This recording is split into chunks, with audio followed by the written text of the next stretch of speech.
Are you fed up with giving price discounts just to secure a deal? Giving a discount doesn't just eat into your profit margin, but it also devalues what you do. While there's no silver bullet, there are things you can do to avoid discounting. First of all, when selling to a customer, you should always understand your negotiable variables. By that we mean, what are the things that are low cost to you and high value to your customer, and conversely, what's low cost to your customer and high value for you.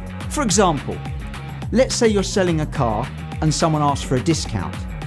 You might say to them, well, I'm sorry, I can't really give you a discount on this particular model, but what I can do is throw in some leather seats. Now, leather seats might be something that in the grand scheme of selling a vehicle isn't very expensive for the manufacturer, but actually is high value to a customer who really would prefer leather seats from the fabric ones. The second thing to do is always to trade concessions reluctantly.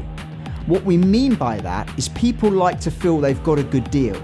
And in order to feel they've got a good deal, they've got to think that they've got to your bottom line.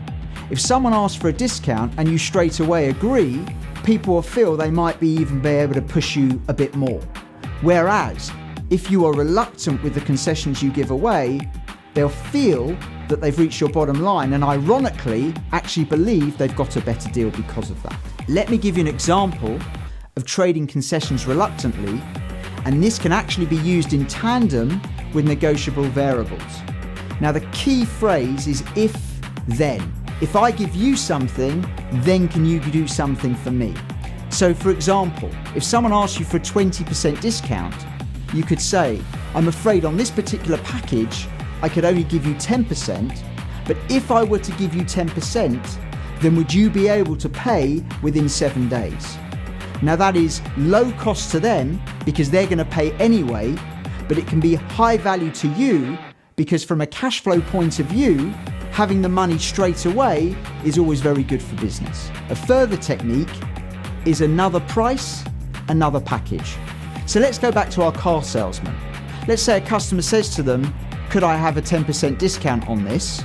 Then they could say, yes, I can agree to a 10% discount, but I'm afraid I wouldn't be able to include the metallic paint. On this, you'd have to have regular paint.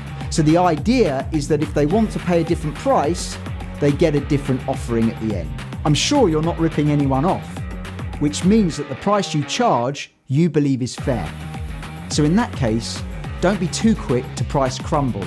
Use some of these techniques to hold your price and get better profits. If you've got any questions, please leave them in the comment box. And to receive regular marketing updates, hit subscribe.